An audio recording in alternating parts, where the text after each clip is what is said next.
Welcome to Midlife Matters, where we celebrate women's wisdom and wit. I'm Georgianne Lucier, your host, and I'm delighted to introduce today's guest, Susan Huizenga, who is the Volunteer Executive Director of WPAA-TV. Welcome, Susan. It's good to be back here after a decade. I'm glad that you emphasized volunteer because people really have no idea the role of volunteers leading the way beyond myself, the board, many of the people like yourself that produce.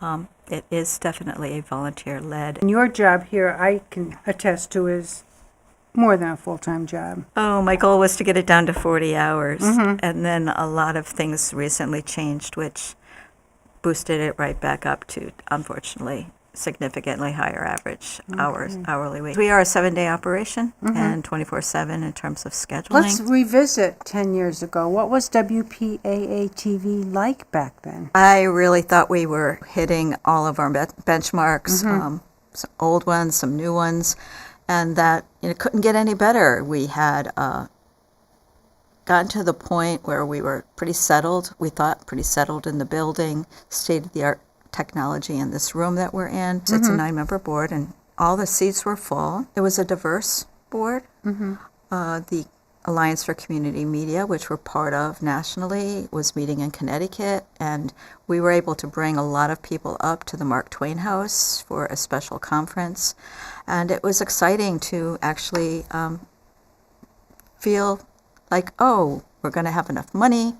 We were at our highest in terms of income. Our income is predominantly from cable subscribers. In fact, it was only from cable subscribers at that point because we weren't interested in soliciting from the individuals in the community because we didn't want to compete directly with other nonprofits in town.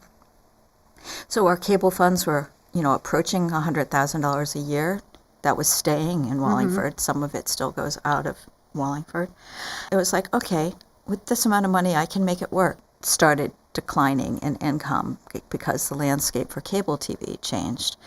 Last year, there was a 12% loss, and this year is projected to be another 12%. If I have $62,000 in cable revenue in 2025, I'll be surprised. For our viewers, they might not understand when we say the revenue is from, or the funding is from. There is a fee attached to the cable bill, and it runs about $11.40 or something like that annually.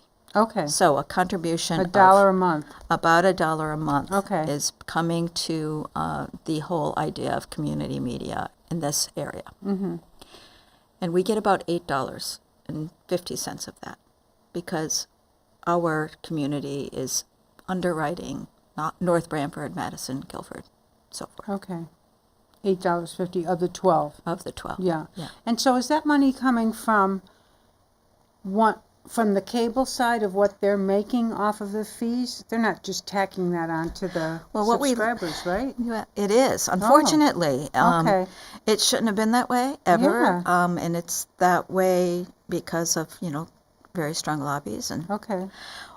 what it was intended to be was a rent of the public rights of way, the use of the poles, and what it evolved into was a pass-through amount that viewers were paying. And some would say, a company is always going to have their prices go up based, for their customers. Right. But in this instance, it's not a part of the profits. The Frontier bankruptcy actually made it very clear. The judges in the bankruptcy said they cannot treat us like any other entity with their funding. That money is passing through from a viewer to the community, and so therefore it has to 100% go through. Okay. So that gave clarity to the idea that it really isn't the cable companies that are paying for community TV. So here I've been around all this time, and I thought it was the cable companies. Yeah. Okay. The cable companies made sure that the customers were paying. Okay. All right. When we spoke 10 years ago, and you had the lovely image of the tiger painted on the side of the building by the renowned RC, and that you were able to get your policies and procedures in place, which being an HR consultant, I know how important that is, and that you also had a lot of church activity on Sundays. If I can revisit 2015 again, when we last talked.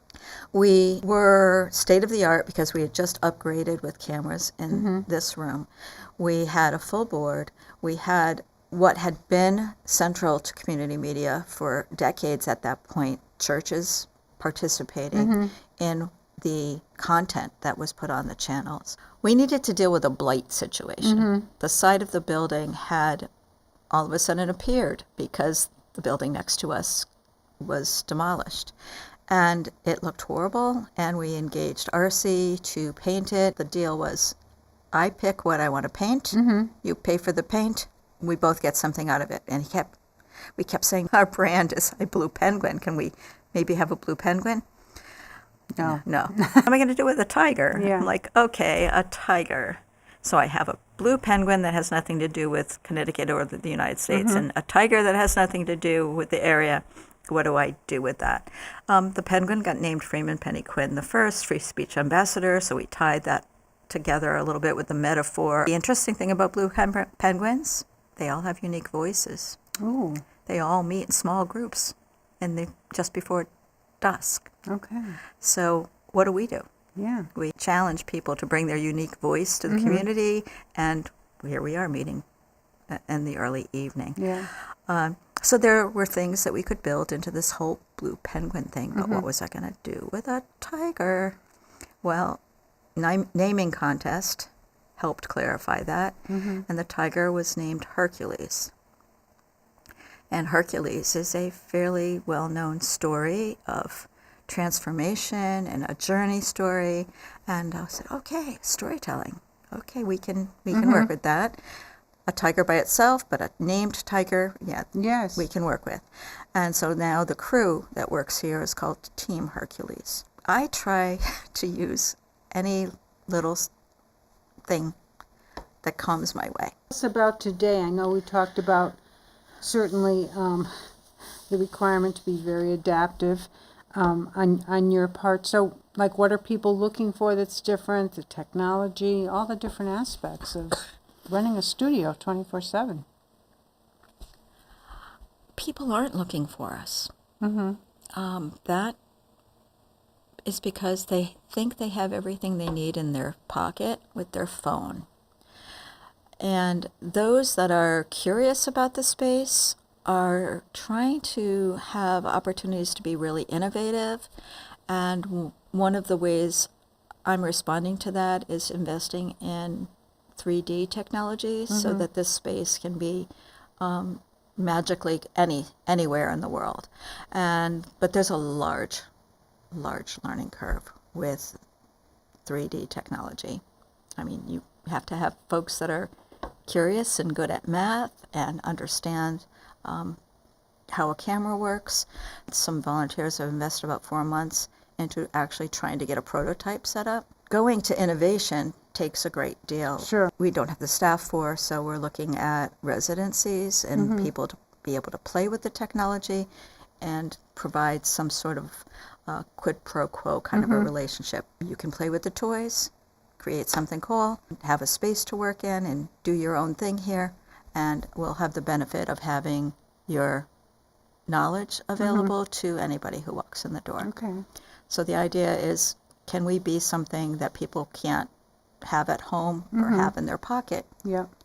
And that is also learning a good deal about how AI works as well. Yeah. So large learning curve all over very again. Very steep learning curve. And then there's some things that have gone to the wayside. Certainly technology, when I was first doing my show, starting in 2013, DVDs. I would give a DVD to the guest. I'd get the DVD, whatever. I still have stacks of DVDs downstairs that Yeah. may never get used Yeah. in the downstairs distribution room. Technology for VHS tapes and then SVHS tapes and then the big move to DVD. Now everything is on server and everything is file transferred and cloud-based. I miss seeing the crews from the churches on Sunday. I have communication by text, and I know a few of their names who might be in charge at any location. But they used to come by. We used remember. to transfer the files. Yep. They used to talk and visit for an hour. All that community activity is really missing. Yeah. There's a lot lot to be said for having a space that's play space, that we bring people together and have conversations. And actually, I'm going to try to work toward bringing that back. Okay. Because people I see say, we need a better opportunity to have conversation and have a sense of humanity. One of the key things that happened recently is in evaluating our future, the board revisited the mission statement. And they decided to call this space a brave and safe and creative space for the diversity of expression from within the community. So we make TV here, we watch TV, but we're more than TV. And that is the direction, to kind of make the space feel very palatable. And what's really fun is to watch people come through the door and go, oh my God, I had no idea. I've walked by this place for 3 years. Oh God, that makes me cry every time I hear it. There's a part of me that says, why didn't you come in the door? Why didn't you come check it out? Right. So we recently put up a new sign that says, it says Media Center. We couldn't fit the word community, so it says Okay. Media Center. Okay. People have come through the door and said, oh, I thought this was a radio station. And then one said, oh, I thought you sold TVs, because there's a TV in the window. It's really kind of amazing what people assume the building is. Because it's not right there next to the sidewalk, their chances of, taking a few extra steps to actually discover what it is just doesn't happen. I would just think foot traffic and everything is so greatly reduced between people working more virtually. The little grocery store on the corner actually has increased some of the traffic. Okay. So we have the laundromat traffic and the grocery store traffic. Okay. But some of those folks speak Spanish and are not aware that we do have bilingual And programming. bilingual had started back. In 2015, it was a pilot, and now it's 6 days a week, and the content is just amazing. It comes out of Germany, and it's in English first, then in Spanish, then English, but it starts at 11, so the midday hour is in Spanish. But someone who's curious about learning either language can take advantage. It's all very current news. And when they talk about the United States, it's fascinating. Because it's very different than what we hear on our own broadcast news. Sure.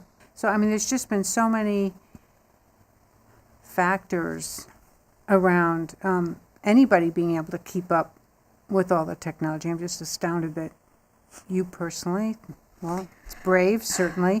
Being able to anticipate, because now you're talking about, when you talk about streaming, moving away from even what would have been considered HD state-of-the-art, correct? Our channel still goes out as SD because of the cable companies trying to make it unappealing. Okay. We create everything in HD.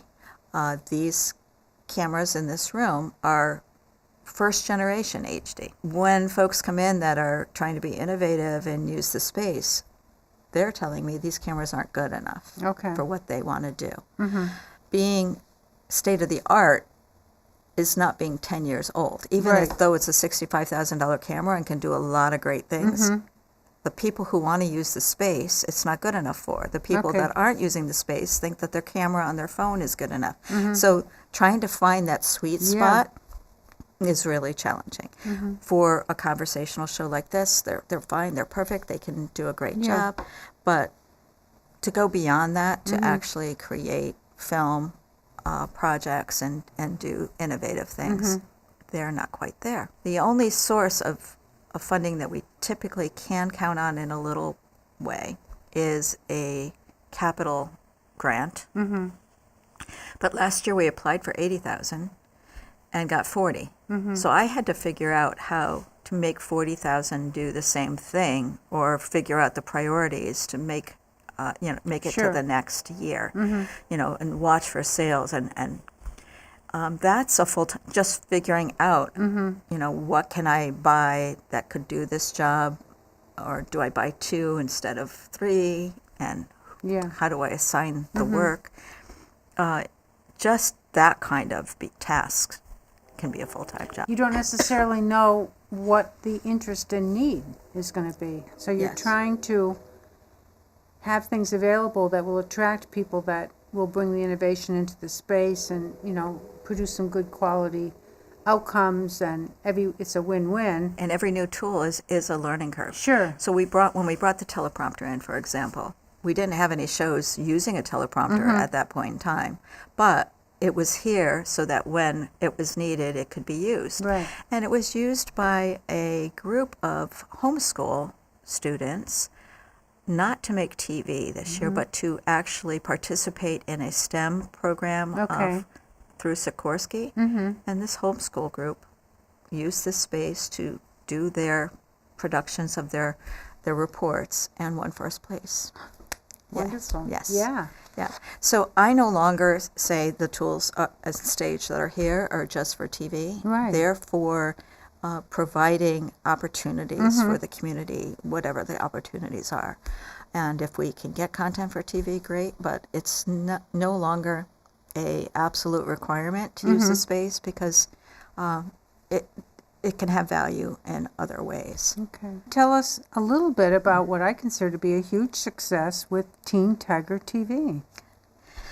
Teen Tiger TV is a arrangement with the Youth and Social Services Department that is funded through Workforce Alliance, which is state funding.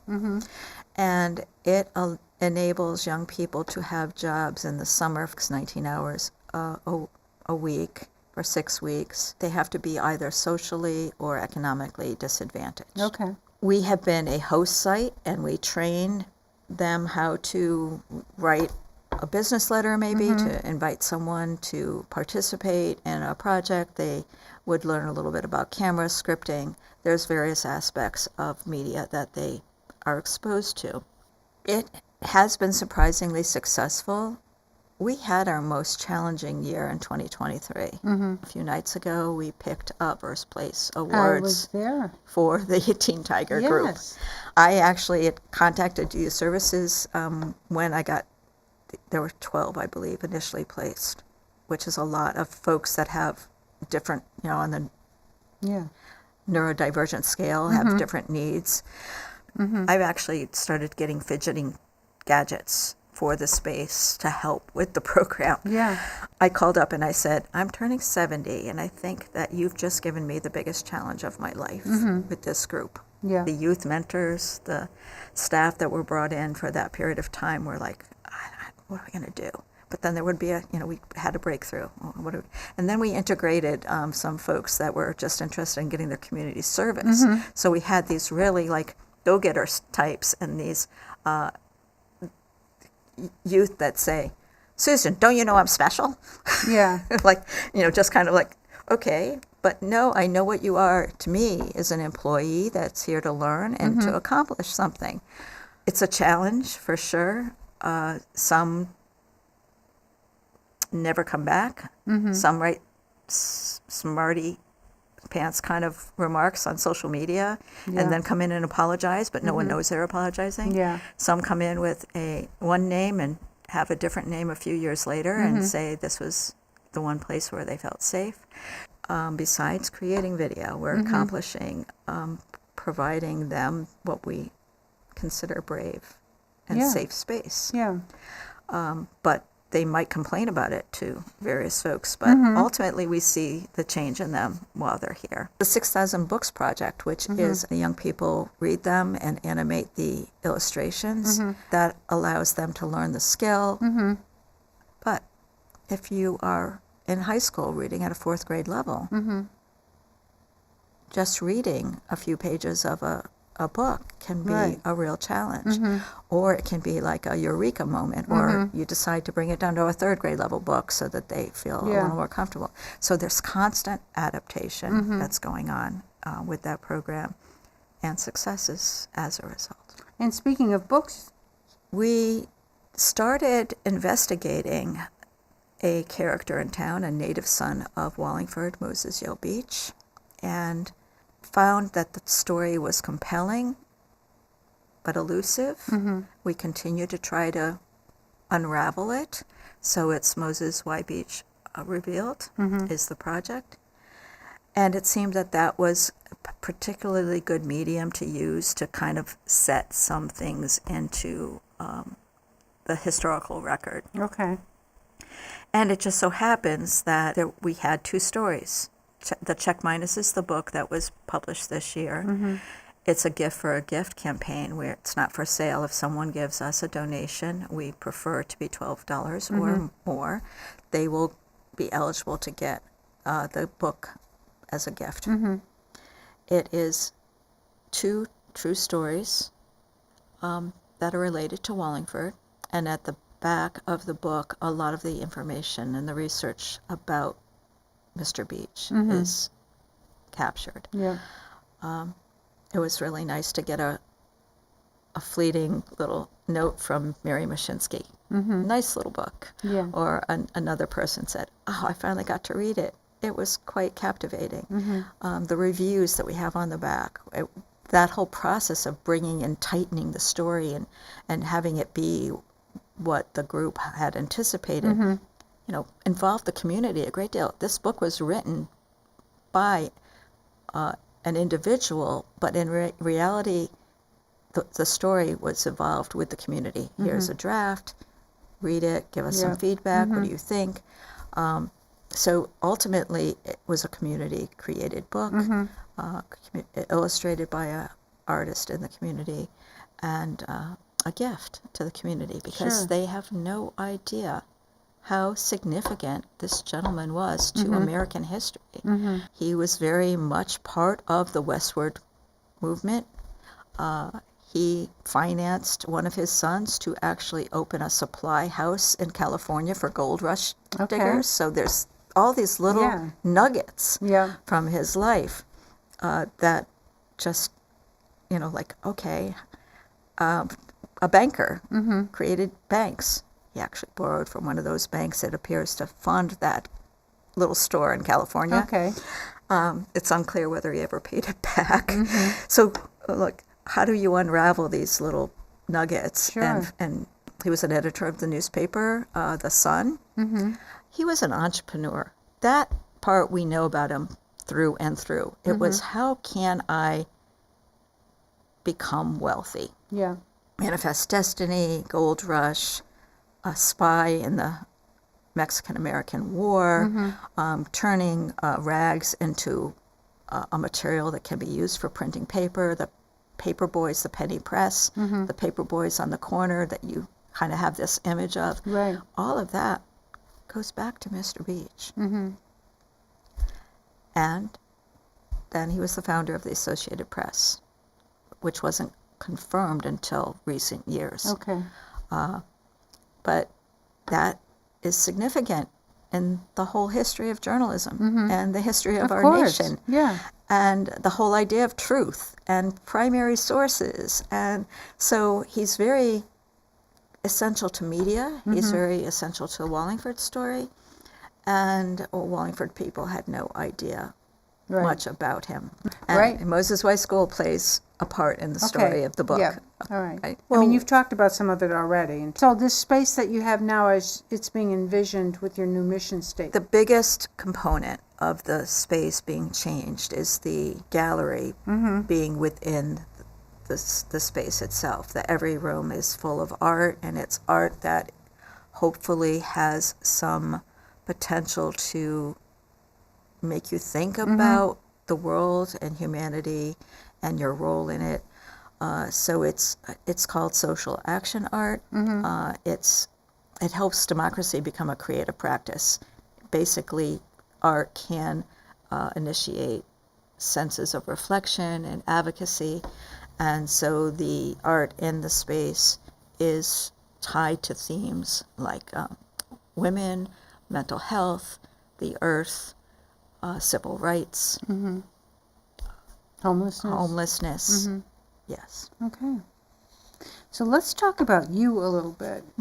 You were a systems analyst? Business systems professionally? analyst, and essentially everything that I learned in that role with a large insurance company has become very handy. I've needed every aspect of project management and inventory and marketing and finding solutions, predominantly finding solutions. Okay. I've had to do more solution finding in my 15 years here than in my 30 years Okay. in business. Well, yeah, this is kind of the Wild West. Yes. Now, you have a strong background in social activism. It's always been a passion.